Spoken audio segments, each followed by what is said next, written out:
But the truth is, university is a total scam, and it starts from the regulations in Washington. Title IX is just one example of where they have now sent down from high. You have to comply with all of these new harassment regulations and anti-racist and anti-misogyny, this stuff, anti-rape culture, whatever. And if you don't, we're going to take away your money. And so then what happens? They have to go out and they have to hire all these new people, all these new administrators, all these new programs, all these offices. If you look at the chart of like tuition expense, it's gone up like this, but like the number of teachers is like this. And all this whole space is new university administrators. Yep. So basically the university is just funding all these people that don't really do anything or help your kids get an education.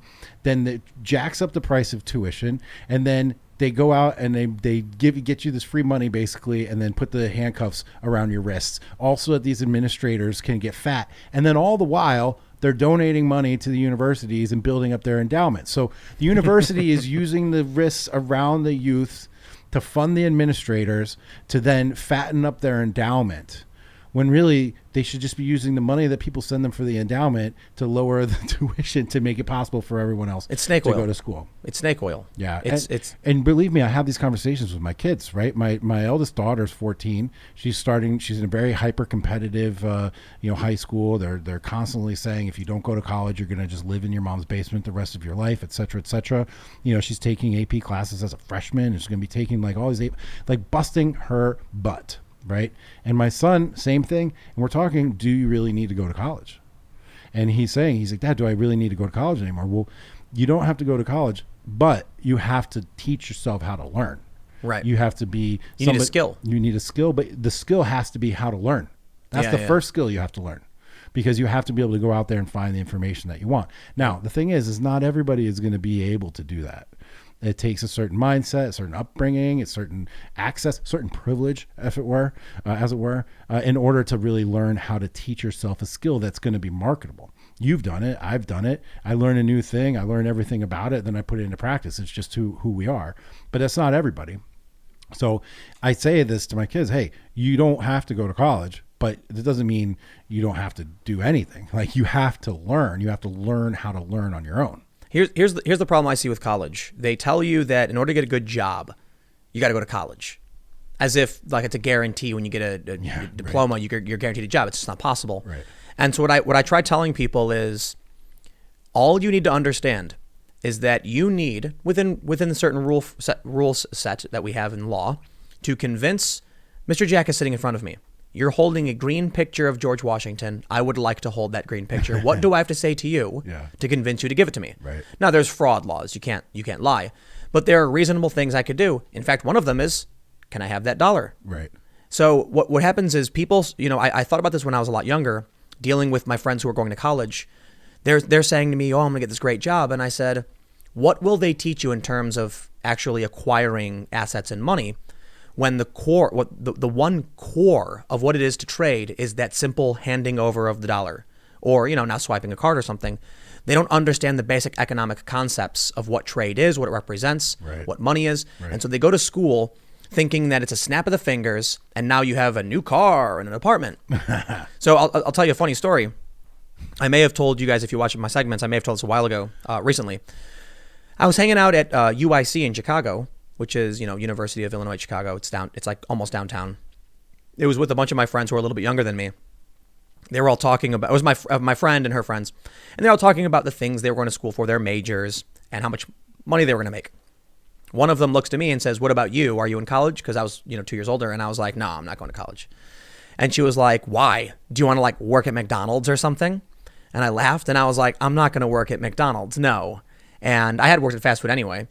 And she was like, listen, I'm going to graduate and I'm going to be making $70,000 a year and you're going to be at Starbucks. And I laughed and I was like, you really think you'll make $70,000 a year when you're 22, fresh out of college? And she did. Yeah. Something funny happened. By the time she had graduated, I was a little bit older. I was a director at a nonprofit. I wasn't making a ton of money, but I had a salaried career. And I was a director in a fundraising branch with no college, and I'm a high school dropout. Guess where she worked? Starbucks. Yes. Because when she got out, she had no real world experience. Yeah. And so who's going to hire that? I mean, look, You get a friend, you get a buddy, make a connection in college, you can succeed. But I would say the only real benefit to actually going to college is networking. You don't need to go to college to network. It's networking and signaling, right? Yeah. You get to tell the world that you're part of this network.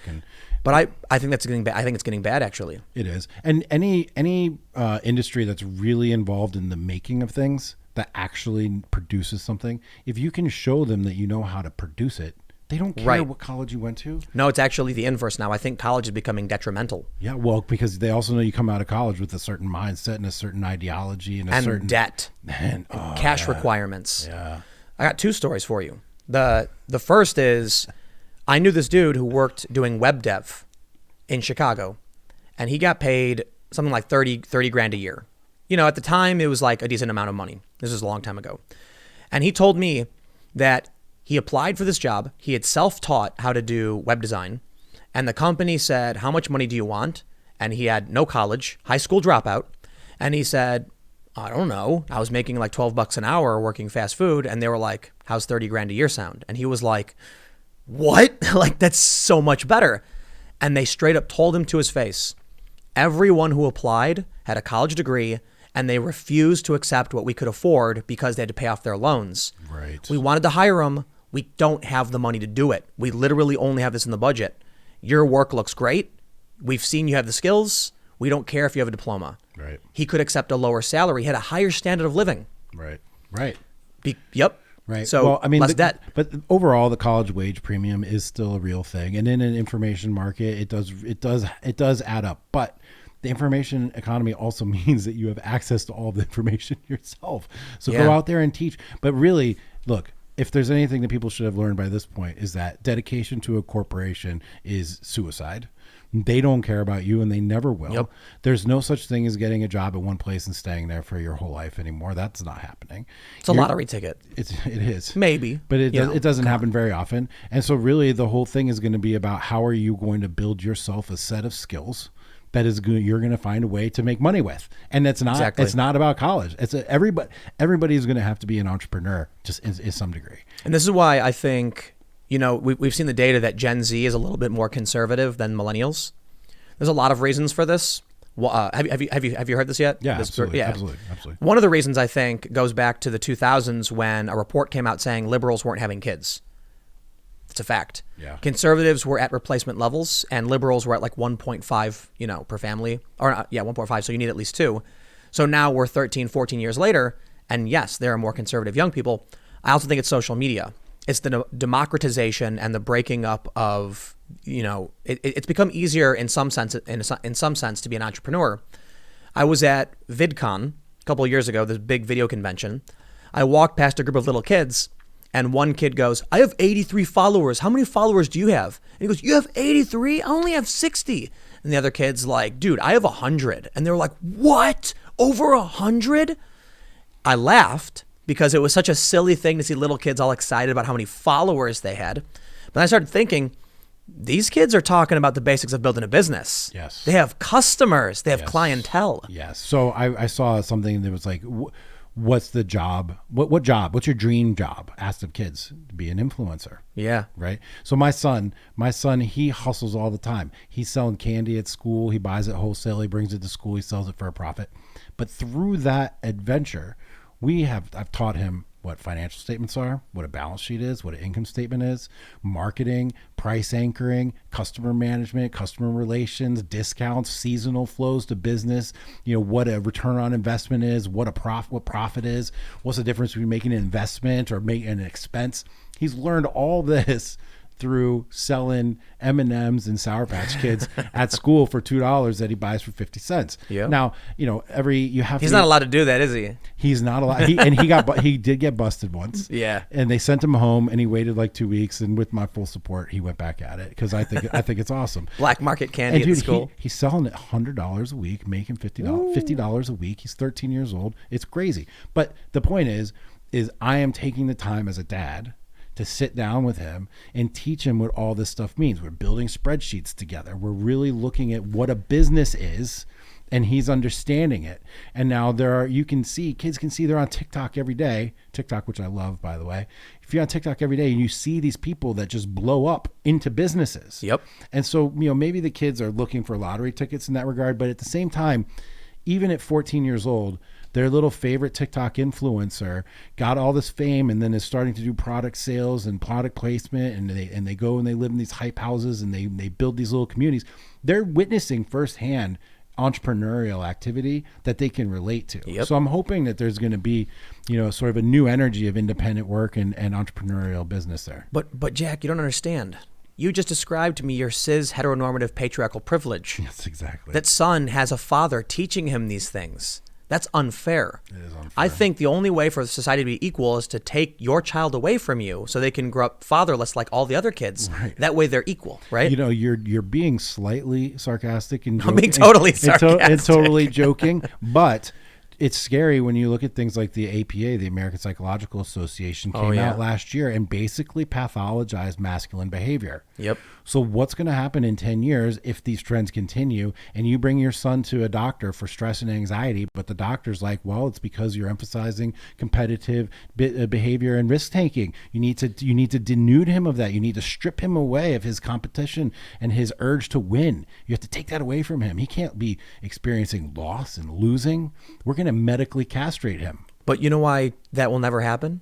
It's happening, No. But I know. But you know why it's not going to get to the point where we have a society full of this? There's two possibilities. I don't know. Maybe there's more than two. Tell me. Complete collapse because people go insane and are too frail to actually function. Yes. Or more importantly, the ruthlessness of China comes and shuts us down. Well, Listen, China's ruthless. Yes. They have now two different kinds of camps for people who are considered objectionable for one reason or another. They have the Muslim Uyghur camps, and now they have the coronavirus camps. They're doing oil exploration and colonization in Africa and South America. They are ruthless. They are invading the South China Sea. They're tearing stuff up. Oh, they're at war with us, and we are pretending that we're not. Right. Which is why all the way back in 1999, Battle for Seattle, WTO stuff, Black Bloc was there, Antifa was there, ironically protesting WTO in China. Yep. We let China walk into our house, steal all of our stuff, make us sick, and then they're going to kill us and take us over. That's what their whole plan is. They're at war with us, and they have been for 100 years. And so we're not even talking about that. And that was one of the main reasons also that I voted for Trump too, because I knew he's the only one talking about it. Only one talking about it. Yeah. Yep. And it's real. I've been covering a lot of this stuff, or at least I've been in the periphery of a lot of like really good journalism where, that China was trying to build the Nicaraguan canal. Yes. Compete with the Panama Canal. It's like Yes. it was one of the most environmentally destructive projects ever proposed. Yeah. It would have wiped out a major freshwater basin in Central America. Didn't care. They did not care. Nope. They are seizing land. They're building military bases. They are pressing us in the South China Sea. They are building on these atolls. And now we're hearing stories about university professors who are secretly receiving funding. You hear about that guy who got charged, like Yes. federal charges? From was it Harvard? Was it Harvard? It was Harvard. It was a top flight university. He was the head of like the chemistry department, maybe. We're being burned up from the inside and Trump out. was the only one to say China bad. China bad. Yep. That's all he had is China bad. And you know what Hillary Clinton said? What? China good. China good, right. TPP. We love China. Yeah. Bernie Sanders said China bad too. He said TPP as well, but now like he's singing a different tune. Yeah. It's like a complete 180. Yeah. So, right now you got everyone screaming Russia. Meanwhile, I think Russia is not as big a deal as they make it out to be. They're exaggerating Russian bots. They probably accuse you of being a Russian 50 million times. They accuse me of doing it. And it's actually China. Yeah. That's engaging in a bunch of cyber attacks, in literal military campaigns. They're putting people in concentration camps. Now you got this virus outbreak. They've been lying about it. It's going to get bad. And I think regardless of whether or not the conspiracy theory is true, some people believe that, China has been funding these universities and these professors to spread these ideas that would weaken America at its core. I don't know if you've probably heard that or. It makes perfect sense. I don't care for the conspiracies. Right. So the general idea has been a bunch of professors who have been outed for secretly receiving funding from China. I don't care. It doesn't matter what's causing it. It matters that it's true that if we end up with a bunch of snowplow babies, these kids whose parents have made sure there's no obstacles in front of them, they're frail, weak, and scared, emasculated. Who's going to defend us when the U-boats come across our shores. Me and the men in the Liminal Order. Just you guys. Liminal-order.com. Come join us, guys. Come join us. How many people do you have? We've had over 170 people join us. We've got meetings in New York, LA, San Fran, Denver, Austin, Nashville, DC. We're expanding. We've even got people all over the world. Growth is coming. Growth is happening. We're spreading. There's meetings everywhere. It's really a fantastic place. If any of these issues we've talked about today, if any of this stuff that we've talked about today means anything to you, and you feel like you're alone in where you are at home, or you're the only guy at your office that thinks this way and you can't talk to anybody about this stuff, come join us, man. We are probably the nerdiest group of guys out there because we're thinking about all this stuff intellectually. This is not a get paid, get laid kind of thing. This is a thinking man's organization, and we have personal development and an academy where we're teaching people personal sovereignty, how to be more discerning, how to make better choices, how to embody your ideals, how to have more integrity. We're teaching people about the way that China is engaging with us in military strategy, fourth generation warfare. We're teaching people how to think logically, how to identify truth. And we're doing it together in a community of men to support each other. Do you guys, you're familiar with the NAP? NAP? No. The non-aggression principle? No. It's a libertarian tenet. Basically, you don't aggress or offend against somebody else in terms of like causing real physical harm or violence or anything like that. Sure. That's us. I mean, look, I was curious if you were familiar with No, the idea. I'm not familiar with that, but I would say that we're all sort of like evolved libertarians. You know, we realize that libertarians should be left in sort of the classroom, not in reality. But that's sort of the way that we believe. You know, that's sort of a fundamental notion. We believe in independence, individualism, taking care of yourself, your family, your community, and then maybe the nation. And it's done. We have forums, we have chats, we have in-group meetings, we have chapters all over the country. And it's about making ourselves better people so that we can be better for our community. And this is our response. Okay, this is what we're doing. I'm not just out here complaining about the left and their ideas and all these terrible things. We're actually doing stuff. And this is stuff on the ground with real people, real relationships, real community, real impact, real lifting of each other up. We've been there. We've had guys go through deaths, miscarriages, job loss. People have rallied together. We donate money. We support them. You know, it's something that's missing. This real sense of community where you care about each other. They're coming for you, bro. They are coming. They're going to call you every name in the book. Well, you know, the New York Times has already been asking questions, Politico, Daily Beast. You know what I say to all of them? Go away. They're going to make stuff up. Hey, they're going to accuse you I've of writing the book. I've already been called a Nazi, a bigot, a racist, a misogynistic rape advocate. I think I will be able to weather that storm as well. Yeah, right on. Yeah. All right. Well, I think we've sort of beat the horse to death. What do you think? We did. Great. Thank you very much for having me. Oh, no, dude. I'm glad you came out. Do you want to mention your Twitter or anything else? I'm going to hit it. Jack Murphy Live, at Jack Murphy Live on Twitter, Facebook, YouTube, Instagram, everywhere. The book is Democrat to Deplorable, Why 9 Million Obama Voters Ditched the Democrats and Embraced Donald Trump. You can find that on Amazon. We're running a sale on the Kindle right now. Almost all 5-star ratings for that. And then, of course, the Liminal Order, which is where you can find me every day, liminal-order.com. Membership is closed right now, but sign up for the waiting list because it is going to be reopening very soon. So come on down and check it out. Cool, man. And thanks for checking out this segment from the Timcast IRL podcast. We do the show every Monday through Friday at 8 p.m., sometimes an hour or two. And we do have a full live recorded version of the show that includes a lot of comments and smaller segments you probably don't see. If you want to check that out, you can watch live at 8 p.m. Monday through Friday, or become a member of this channel. And for $5 a month, you get full access to all of the recorded podcasts. Every day after the show, we make them available in the community section of this YouTube channel. So don't forget to subscribe and stick around for more segments and more shows Monday through Friday at 8 p.m. Thanks for hanging out, and we will see you all in the next show.